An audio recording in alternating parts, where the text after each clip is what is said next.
ঘড়িতে এখন সময় রাত প্রায় 4টা। মধ্যরাত থেকে অপেক্ষা করছিলাম বেশ কয়েকজন ইরাক প্রবাসী বাংলাদেশে আসবেন তাদের জন্য। তারা কিভাবে ইরাকে গেলেন, তাদের যাত্রাটা কেমন ছিল, কেন তারা মাত্র 3 মাসের মাথায় বাংলাদেশে ফেরত আসলেন, সেটি জানবো সরাসরি তাদের কাছ থেকে। যেমনটা জেনেছি যে মাত্র কয়েক মাস আগে আপনারা ইরাকে গিয়েছিলেন। শুরুতে একটু বলবেন যে আপনারা কিভাবে গেলেন বা কেন আপনাদেরকে আজকে এভাবে আসতে হলো। আমরা গিয়েছিলাম অবৈধভাবে। আমাদের যাওয়াটাই ছিল অবৈধভাবে। আমরা আহ, এ, ইরান পাহাড় থেকে ইরাক পাহাড়ে আমরা হাঁটে হাঁটে গিয়েছিলাম। তো অবৈধভাবে যাওয়ার কারণে আমাদের যে ডঙ্কার ছিল সেই ডঙ্কার আমাদের পার করেছিল। এই ডঙ্কারে আমরা 20 জন ছিল, আমাদের 20 জন একসাথে গেম দিয়েছিল, একসাথে 20 জনের গেম দিয়েছিল। এর মধ্যে একজন অসুস্থ হয়েছিল, 5 থেকে 7 বার বমি করেছিল। তাকে সে অসুস্থতার কারণে তাকে এক সাইডে একটা পাহাড়ের ভিতরে গুহার ভিতরে রেখে দেওয়া হয়েছিল। আর 19 জন মিলে আমরা হাঁটছিলাম। হাঁটতে হাঁটতে হাঁটতে হাঁটতে প্রায় আমরা 7 ঘন্টা মতো পাহাড়ে মানে হাঁটেছি। পাহাড়ে উঠি নামি একটার পর একটা পাহাড়। তারপরে আবার একজন ছিল, তার নাম নুরুদ্দিন।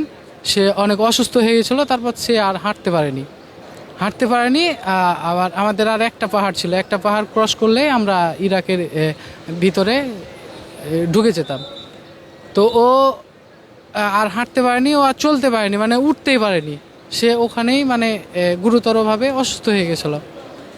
এর কারণে আমাদের যে ডঙ্কার ছিল, 2-3 জন ডঙ্কার ছিল। 3 জন ডঙ্কারের মধ্যে আমাদের ভোর 5টা বাজে আমাদের রেখা চলে গেছিলো। সারাদিন আমরা পাহাড়ের মধ্যে থাকলাম। সারাদিন অনেক বাতাসের কারণে আমরা সুস্থ মানুষ অসুস্থ হয়ে গেছিলাম, আর সে তো অসুস্থ মানুষ। তারপর সন্ধ্যায় আবার সে অন্য ডঙ্কার আসার পরে আমাদের খাবার টাবার নিয়ে এলো, খাবার টাবার দিল। খাবার টাবার দেওয়ার পরে তাকে পেপসি খাওয়া হয়েছিল। তার মুখে শুধু একটু পেপসি দেওয়া হয়েছিল। পেপসি দেওয়ার সাথে সাথেই সে মারা গেছিল ওই জায়গায়। আচ্ছা, আমরা যেমনটা জানলাম যে বা আমরা যেমনটা জানি, যারা অবৈধ পন্থায় হয়তো যাওয়ার চেষ্টা করেন তারা হচ্ছে পায়ে হেঁটে বিভিন্ন দেশের বর্ডার ক্রস করে আস্তে আস্তে করে সেখানে যান। কিন্তু আপনাদের ব্যাপারে যেটা জানলাম সেটা হচ্ছে আপনারা ফ্লাইটে করে কিন্তু কয়েকটা দেশ পার হয়ে গেছেন। সেগুলো আসলে কিভাবে করবেন? ফ্লাইটে করে যাওয়ার কারণ হলো যে আমাদের ট্যুরিস্ট ভিসা দেওয়া হয়েছিল। আমাদের বাংলাদেশ থেকে শ্রীলঙ্কা ট্যুরিস্ট ভিসা 1 মাসের ভিসা দেওয়া হয়েছিল। আমরা শ্রীলঙ্কা গেলাম, শ্রীলঙ্কা থেকে আবার ভিসা দেওয়া হয়েছিল ইরানের ভিসা দেওয়ার পরে ইরান থেকে আমাদের বর্ডারের কাছে নিয়ে যাওয়া হয়েছিল। মানে ইরান পর্যন্ত আপনাদের ট্যুরিস্ট ভিসা বা বৈধভাবে আপনারা গেলেন সেখানে, কিন্তু ইরান থেকে ইরাকটা হচ্ছে আপনাদেরকে যে কথাটি বললেন ওইভাবে ঢোকার কথা ছিল। জি জি জি, ওভাবেই ঢোকার কথাই ছিল, কিন্তু আমাদের বলা হয়েছিল না যে এত আমাদের কষ্ট। শুধু বলা হয়েছিল যে জাস্ট বর্ডারটা পার করে দেওয়া হবে, এই তো। আমাদের বলা হয়নি যে 2 ঘন্টা হাঁটা হবে কি 1 ঘন্টা হাঁটা হবে, এটা বলা হয়নি। আপনাদের কত টাকা খরচ হলো এটার জন্য? আমাদের 6 লক্ষ, কারো 6 লক্ষ, কারো 6.5 লক্ষ, কারো 7 লক্ষ করে টাকা দালালি নিয়েছে। আমরা যে আজকে আপনাদের 18 জন আসার খবরটা পেলাম বা যাদেরকে দেখতে পাচ্ছি, আপনারা কি এক একজন কি এক এক সময় গিয়েছিলেন, পরবর্তীতে কি একসাথে হলেন না? জি জি, আমরা বাংলাদেশ থেকে এক একজন এক এক সময়, কেউ পাকিস্তান হয়ে গেছিল, কেউ শ্রীলঙ্কা হয়ে গেছিল, ইরানে এক এক। ওইখানে কি এখন বর্তমানে আর কেউ কি আছেন আপনাদের মতো? এখন আমরা জানি না ওখানে কি আছে, কারণ ওখানে গেলে পরে আমাদের কোনো আর মানে হাত থাকে না। কারণ আমরা বাংলাদেশ পার হইলেই পরে আমাদের পাসপোর্ট আলাদা করে নেওয়া হয়, আমাদেরকে জিম্মি করে রাখা হয়, আমাদের বাইরে বের হতে দেওয়া হয় না। আমরা যদি ইচ্ছাও করি যে আবার ফেরত আসবো, এই ব্যবস্থাটা আমাদের ছিল না। আপনারা অনেকটা জার্নি করে আসছেন, আমি বেশি বড় করবো না, খুব সংক্ষেপে জানি। যখন আপনারা দেখলেন যে এভাবে আপনারা ফেসে যাচ্ছেন, সেখান থেকে কি কোনোভাবে দেশে যোগাযোগ করার কোনো ব্যবস্থা ছিল বা পরিবারের মাধ্যমে কি জানার চেষ্টা করছেন যে যিনি আপনাদেরকে এইভাবে কথা দিলেন মাত্র বর্ডারটা পার হয়ে যাবেন, তাকে খোঁজার চেষ্টা করছেন? আমরা যখন শ্রীলঙ্কাতে ছিলাম তখন আমরা ফ্যামিলি কন্ট্যাক্ট করতে পারতাম, কিন্তু তখন আমরা এতটা বুঝতে পারিনি যে আমাদের এই বিপদ হবে কি, আমাদের এইভাবে আমরা ফেঁসে যাচ্ছি। তারপরও মানে আমরা পরিবারে বলেছিলাম যে আমরা ফেঁসে গেছি, আমাদের মানে আর কোনো বুদ্ধি নাই, কিন্তু আমরা ব্যাক আসতে পারতাম না।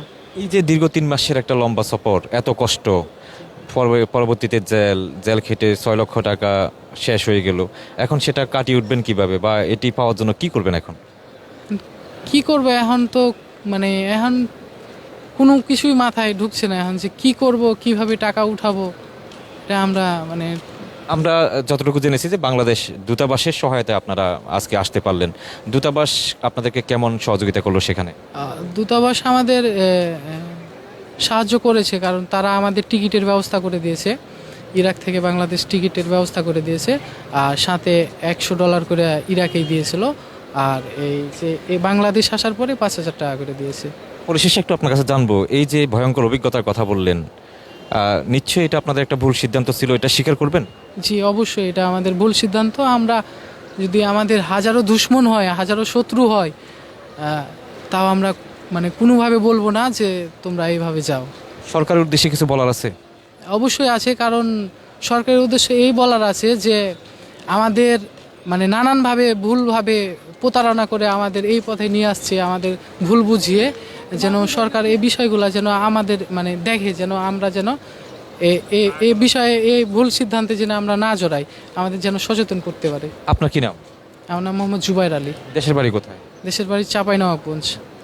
ভাই আপনার সাথে একটু কথা বলি, আপনাদের তো আপনি